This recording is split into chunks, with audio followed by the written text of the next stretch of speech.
This video is for you if you're trying to get pregnant and you're having difficulty conceiving. Maybe you have been able to get pregnant, but unfortunately you are miscarrying. So you cannot continue that pregnancy past the first weeks or the first trimester. I think it's so important that as women, we understand the relationship between ovulation and pregnancy. They're all connected. And that is why I think it's super important for you to watch this training if you have been having difficulty trying to get pregnant, or maybe you know someone that's going through this as well. Hello, so today we're going to be talking about the reason why you might not be getting pregnant, and that might have to do with ovulation. If you don't ovulate, you might not get your period. So I wanted to title this training How to Get Pregnant and Stay Pregnant, because some women are not able to get pregnant because they're not ovulating, because their bodies are, under a lot of stress. And so if you don't ovulate, you don't get your period. So if you don't ovulate, you can't get pregnant. But some women, that's not their issue, right? For some women, it's not an issue of getting pregnant because they are getting pregnant. It's an issue of staying pregnant. And that has a lot to do with progesterone and things that we will get into. So if this sounds like you, continue watching because we're going to talk all about how to ovulate, how to get pregnant, how to stay pregnant. The lack of ovulation, anovulation, and ovulation, however you want to pronounce it. It's basically the failure of the ovary to release eggs over a period of time, usually exceeding 3 months. So if you've been 3 months without getting period or more, you probably have anovulation, because that means that your body has not released an egg. Now, a major sign of having anovulation is irregular or absent menstruation. If you're like, Natalie, I can go 3 months without a period, I can go 4 months, I can go 6 months without a period, and then I'll get it, but then it's like 6 months again, that is anovulation. It's thought to be one of the main causes of infertility because, as I mentioned, when you ovulate, that is the way that you are able to release that egg, right? That's basically what ovulation means. It's that release of the egg, and therefore the sperm fertilizes the egg and you're able to conceive. So if there is no release of an egg, right, there's no ovulation, you will not be able to conceive, and that's why it's thought to be one of the main causes of infertility.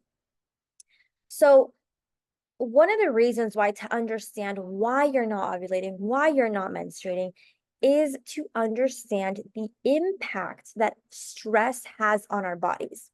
Now, it's good to understand the impact of good stress or healthy levels of stress and negative stress or unhealthy, harmful levels of stress.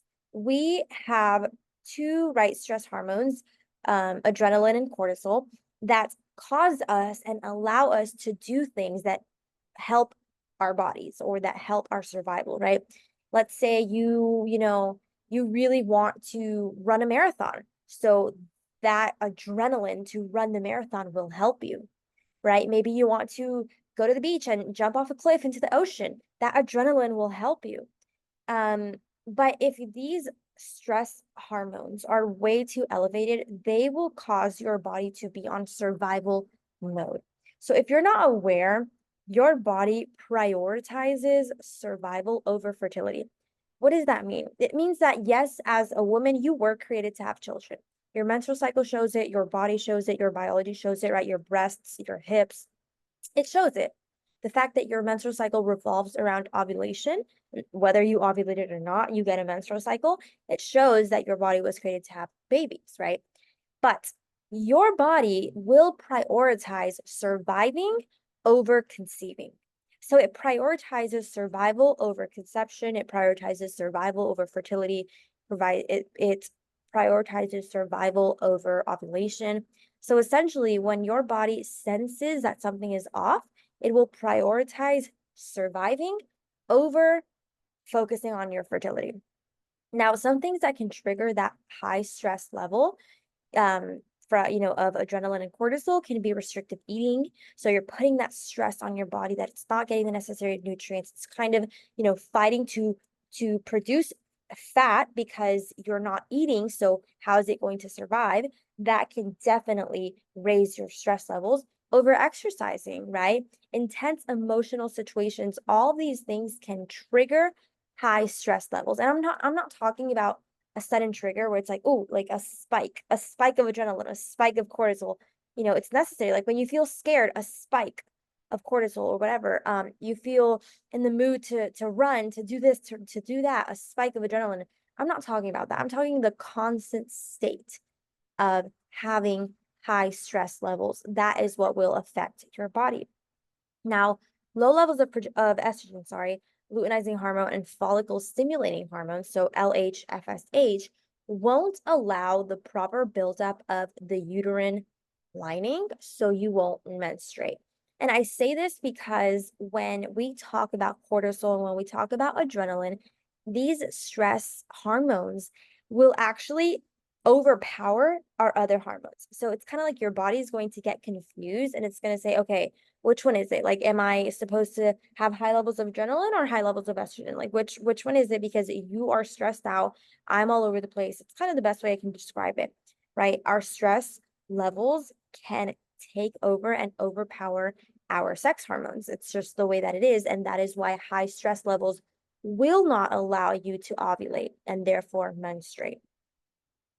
Another thing, another reason why you might not be ovulating or menstruating is a lack of nutrients in your diet. So, high amounts of processed sugar, chemically altered fats. So, we're talking seed oils, canola oil, vegetable oil, sunflower oil, those kinds of fats, artificial additives, pesticides can raise cortisol because your body is not being nurtured, it's not being nourished in the proper way.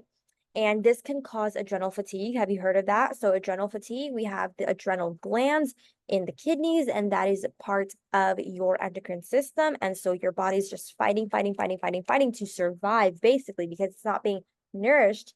And therefore, it can cause, high amounts of stress. It can raise cortisol. And also, thyroid issues can raise cortisol. So, how can we, combat this? Well, we can eat nutrient dense foods and we have to focus as women on fat. So many diets are low fat, low fat, low fat. And I don't know who's teaching these women, but or these doctors, but low fat does not help women. We need fat. Our bodies need to store fat in our breasts, in the proper places. And so fat will definitely help your body feel safe. So, also protein, focusing on protein especially, is really good for feeling full and for satiating your body so that you don't feel hungry all the time. Because if you have a plate of eggs with ground beef and some avocado and some sourdough, you might be like, oh my gosh, that's so many calories versus a plate of cereal. The fact that you might think that the meal with eggs and beef is going to make you overweight is a fragmented mindset to have. It's the incorrect mindset to have. We shouldn't think about our weight, which one is going to make me lose or gain weight, because we're trying to heal our hormones. We should think which one is going to satiate me more, make me feel full so that I don't have to binge. Because let's say you have cereal, let's say you have oatmeal, but then as soon as you finish eating the cereal and the oatmeal, let's say an hour passes by, you're already hungry. And that spike in blood sugar that you had, that glucose spike, is going to come down again and you're going to crash. You're going to feel hungry. You're going to feel, like a brain fog, all these things. So that's why I say to focus on protein and high quality fats. Of course, carbohydrates are good. Just make sure that they're from good sources, not refined carbs, and we'll be good. Always focus on that balance of proteins, fats, and carbs. Some examples can be pasture raised meats and eggs, grass fed butter, avocado. Over exercising is another thing that will definitely put your body in stress mode and will not allow you to ovulate. It won't allow you to menstruate.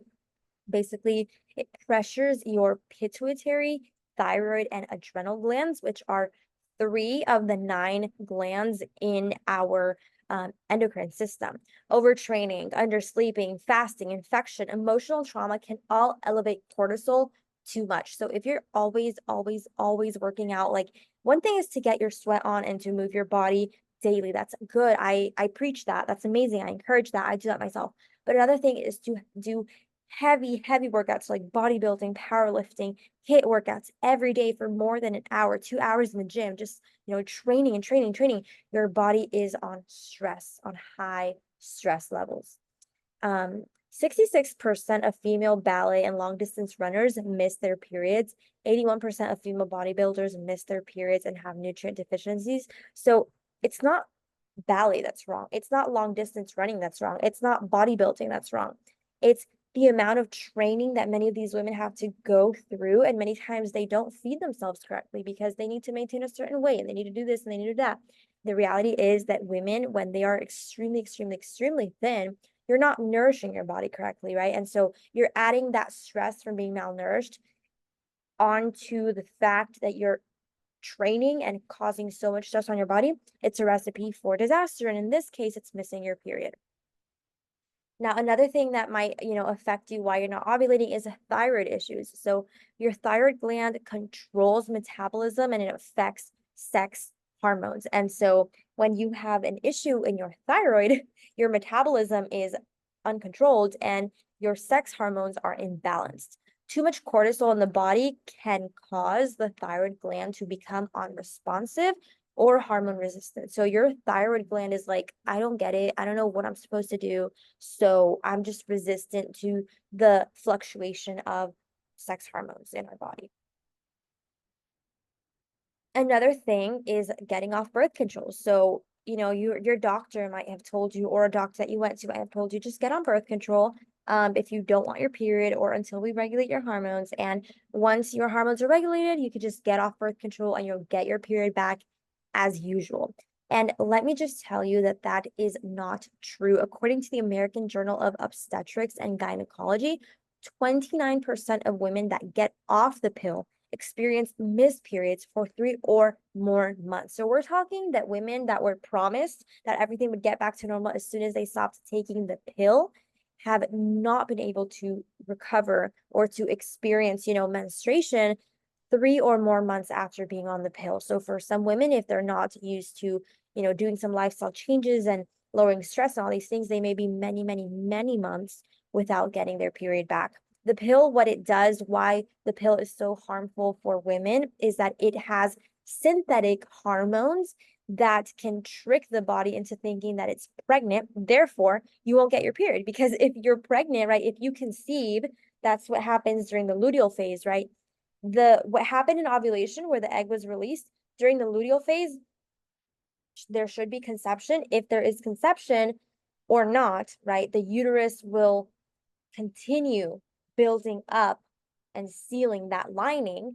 But once there was conception, there's no need to shed the lining because you need it to carry that baby. So if your body's thinking it's pregnant, it's not going to shed the lining of the uterus because the shedding of the lining of the uterus is your period. And if your body thinks it's pregnant, it's not going, like your body is smart enough, it's not going to shed its lining because your baby needs to be there protected. Another thing that can affect ovulation, menstruation is PCOS. So if you don't know what PCOS is, it's a polycystic ovarian syndrome. So it's an endocrine disorder. Basically, you have a dysregulation in your hormones. And many times when you have PCOS, you have altered levels of sex hormones. So you might experience really low estrogen or really high estrogen most of the time, really high testosterone and really low progesterone. So it's really part of understanding that because you have cysts in your ovaries, because you have all these, hormonal imbalances, it's going to affect your ovulation and your menstruation. Some symptoms can look like abnormal hair growth in your body, in your face, like chin hairs, chest hair, sideburns. Maybe you might have hairy arms. You might have, like a little bit of a beard, if you will. You might have insulin resistance. You might have weight gain in your midsection, acne, and irregular menstrual cycles. PCOS and irregular menstrual cycles go hand in hand. When you have irregular cycles, doctors will always test for PCOS, or health coaches like myself will always tell you, go and get tested for PCOS because irregular periods is a sign of PCOS. So it's not that because you have irregular periods, you have PCOS, but definitely if you have PCOS, you will experience irregular periods at some point. Another thing is gut disorders. So when your gut is not regulated, it will cause nutrient deficiencies, just poor gut health in general. and your body will just be so stressed out because you're going to have all of these issues, and it's going to affect your adrenal glands. And so this will affect your sex hormone production. I think that gut health is one of the most important things to look um, at the same time as looking at your hormonal health, because gut health is so important. When your gut is not regulated, your gut microbiome is not regulated, you can experience so much discomfort, so much stress, like candida overgrowth and all these things. And so that can definitely throw off your sex hormone production. Now, this is a graph that I created. I got inspired by a couple of medical sites and just a lot of graphs that I was seeing, and I didn't see anyone that had all the hormones in one chart, so I decided to create it myself. I was only seeing ones that had estrogen and testosterone, progesterone, or estrogen and progesterone and FSH and LH, but they didn't have all of them combined. And so, as we can see, when you start your menstrual cycle, which you begin, right, menstruation, usually from days 1 to 5, like all hormone levels are generally low. And so as soon as you cross over to follicular, you will notice the pink line, estrogen will begin rising, right? And also the blue line, LH, will begin rising at one point right before ovulation, right? Because that's what triggers ovulation. LH hormone is what triggers ovulation. And then you have FSH, which is the purple line. It will also, right towards like the end of the follicular phase, it will start rising as well because it will help that follicle. It will help the egg release through the follicle, or rupture the follicle, if you will. And so, as you can see, during that first half of your menstrual cycle, estrogen really is that dominant hormone. And so it will start kind of declining as you pass ovulation. And then it will kind of raise a little bit towards the end of luteal, but it will go down again. Now, once you pass ovulation day, or sorry, during ovulation day, you will notice the yellow line, which is testosterone, is also like spiked. You will notice that it's low before and after ovulation, but on ovulation day, it spikes because that is your sex hormone as well. Like testosterone is a sex hormone, and so you feel like super sexy and all these things. Like that spike in testosterone will definitely help you, feel super good. It's like our bodies are amazing. And so we can also look at progesterone, which is kind of that orange brick color line.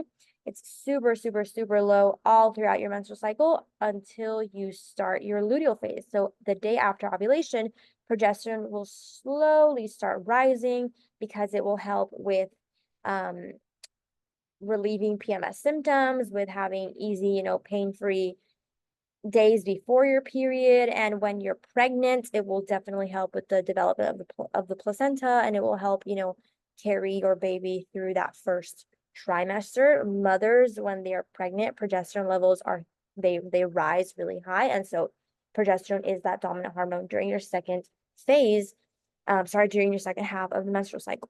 You are getting pregnant, but maybe your issue is staying pregnant or carrying that pregnancy full term.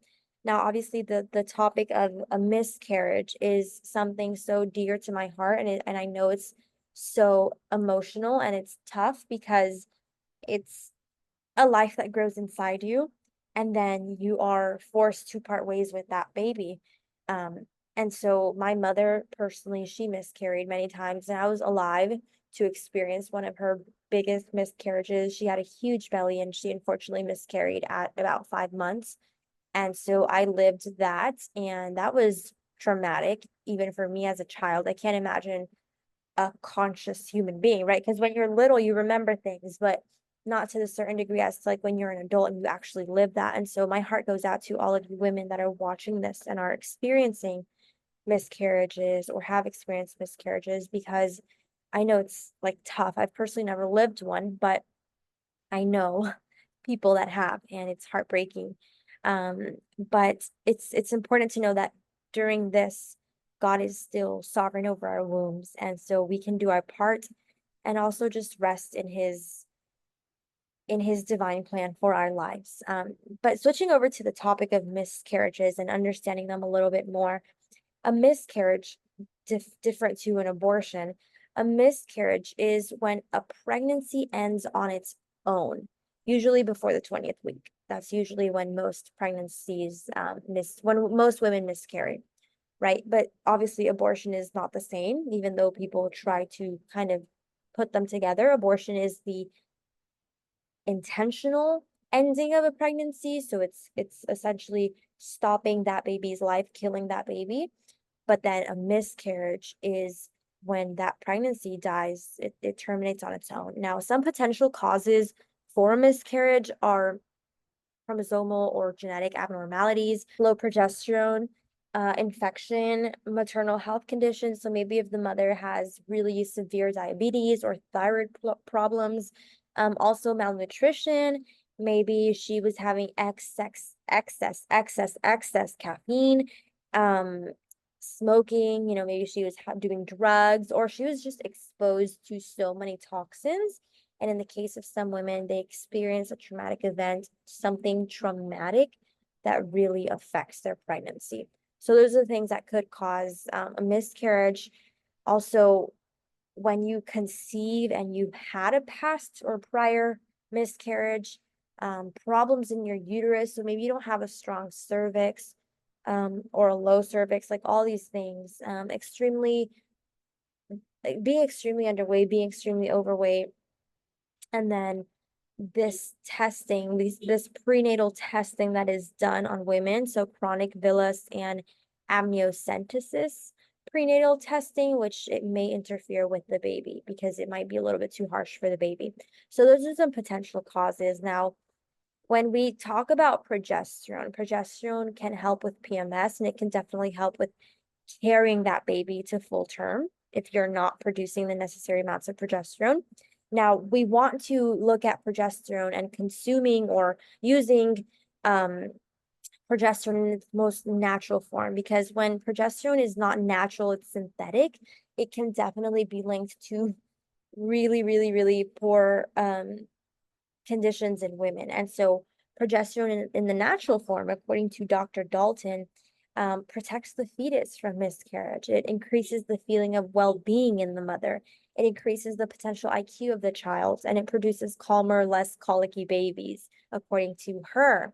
But if you're not pregnant, having high levels of progesterone during your luteal phase, right, that second half of your overall menstrual cycle, which is your luteal phase, it will allow you to not experience PMS before your period. And so using natural forms of progesterone will help you tons. Now, according to Dr. Axe, natural progesterone creams include Serenity for Women, Pure Jess Lotion, and Natural Woman Progesterone Cream. So progesterone cream is preferable. So topical progesterone is preferable to oral progesterone since it is much better absorbed transdermally. So that means your skin absorbs it better, and it's less taxing to the liver, because when you consume pills or supplements of progesterone, it can be taxing to your liver. And so you're trying to fix something and then you deteriorate another part of your body. Synthetic progesterone also, like synthetic progesterone creams, many times are made with animal estrogens. And so why would you want estrogen dominance? Like, why would you want to add more estrogen to your body? And so it's just not ideal. Now, when you want to use natural progesterone cream, if it's to treat infertility or even fibroids and endometriosis, a fourth teaspoon applied to the skin daily from days 6 to 26 of your cycle. And if you're able to carry that baby long term, stop after the 3rd month of pregnancy, because if you have passed that first trimester, you don't need the cream anymore, because during that first trimester is where mommy needs that progesterone. And then after that first trimester, baby kind of takes care of the rest. Now, let's look at the LH hormone. Like, the LH hormone is the hormone that triggers ovulation. And so if you have a problem with LH, it can basically affect your ovulation. And so LH is what causes your ovary to release a mature egg, so basically ovulation, around the second week of each menstrual cycle. LH causes you to produce more progesterone during the 3rd and 4th week of your cycle. So LH is responsible for triggering ovulation, but then it also causes you to produce more progesterone. When you have high levels of LH, PCOS can actually cause this. high levels of LH can cause poor production of testosterone and estrogen because your your body has such high levels of LH that the other hormones are confused as well. And then if you have low levels of LH, many times it's because your pituitary gland is not making enough LH. Um, Now, these are the natural or healthy levels of LH. So if you go to get them tested, make sure that you pay attention to the week of the cycle or the phase of the cycle that you're on when you get tested. And when you are during, weeks 1 and 2 of the menstrual cycle, so essentially the menstruation and follicular phase, they should be anywhere from 1.37 to 9 international units per liter. And then if you are in week 2 or before ovulation, it should be 6.17 to 17.2. And then if you're in weeks 3 and 4 of the menstrual cycle, so after ovulation, it should be anywhere from 1.09 to 9.2 international units per liter. So after we've talked about all this, right? Maybe what's not causing you to ovulate, why you're not able to get pregnant, or if you're getting pregnant, why you're not able to stay pregnant, or maybe you haven't had your period in so long, what can you actually do? So I want to talk to your mindset here because I gave you all this practical information and it will actually serve no purpose if you don't have the right approach to this, if you don't have the right mindset. You have to understand that this is your life we're talking about. This to say, well, I don't know, I was diagnosed with PCOS when I was 18 and I have PCOS and I just can't get pregnant. Like that's not true. You can reverse your PCOS. And so it's your life we're talking about. It's your years that have been wasted trying and not understanding why you're not getting your period, not understanding why you're not able to conceive, right? And this is a little bit of tough love because this is the way that I am. You're begging the Lord for a family, but ask yourself, am I stewarding my body properly before carrying a baby inside of me, before carrying another life inside of me? Another mindset shift that you can have. Consider how much money, pain, and heartache you could save yourself if you continued walking, putting all that focus and that energy and that effort pointing it in the right direction. How many doctor's appointments, how many fertility tests, how many, doctor's visits, all these things you could save yourself. How because it shouldn't feel like you're hitting a wall. It's like you're putting all this effort. And finally, remember your preference. Remember that you don't want IVF. Remember that you don't want synthetic hormones. Remember that no one can force you in that direction. And so it is painful and it's hard, but use your pain as fuel to walk in the right direction. The other thing is to also consider your husband's fertility as well. Many times we are quick to say that the woman's infertile, but male infertility is a thing and it has been increasing since the 1950s. Sperm quality and sperm count is declining. So it's also good to kind of see if your husband is suffering or dealing with infertility. And he can make the same lifestyle changes as you, getting better rest, getting sunlight, moving his body, eating better, all these things, not using polyester, especially in his intimate, areas like private, what's the word, underwear, or not using all these products with fragrance and all these things because it will affect his testosterone levels and it will affect his overall sperm count. And finally, fertility and trusting in the Lord. So if you are trying to conceive or you are not experiencing menstruation and you're scared that it's going to affect you in the future, we can rest in the fact that our Creator, our God, is sovereign and He is in control over everything. Becoming anxious will not resolve anything. Trusting in Him will. Trusting in Him will not get you what you want, but it will definitely help you relax and rest in the outcome. And God wants good gifts for His children. So if you are a Christian, you, in a way, are entitled to God's good gifts, but those good gifts don't always come exactly what we want them. And that is when we have to trust in Him. His good gifts for us might not seem good at the moment, but they're good, right? It doesn't change the nature of the gifts of the Lord. It doesn't change the nature of God. And it's also important to do your part too. So I always say, like, trust in the Lord, but do your part. And doing your part is not saying, "Oh, I can't conceive, I'm not getting my period, I'm not getting pregnant." That's not doing your part. That's becoming anxious. And to be honest, quite frankly, it's not doing you any favors. So do your part, follow the things that I said in this training, and trust in the Lord. So if you are trying to get pregnant or you're trying to stay pregnant, right, would it be unreasonable for you after all of these years of trying and not getting any proper results? Would it be unreasonable for you to put your efforts in the direction that actually works? Consider that. Would that be illogical after so much effort and it's not working? Would it be illogical to point that effort in the right direction, take the right steps? Would that be illogical? If your answer is no, then DM me the word positive and we will chat, getting to know your situation a little bit better. All right, that's it for this video. As always, remember that my DMs are open, and make sure to subscribe to the channel if you're interested.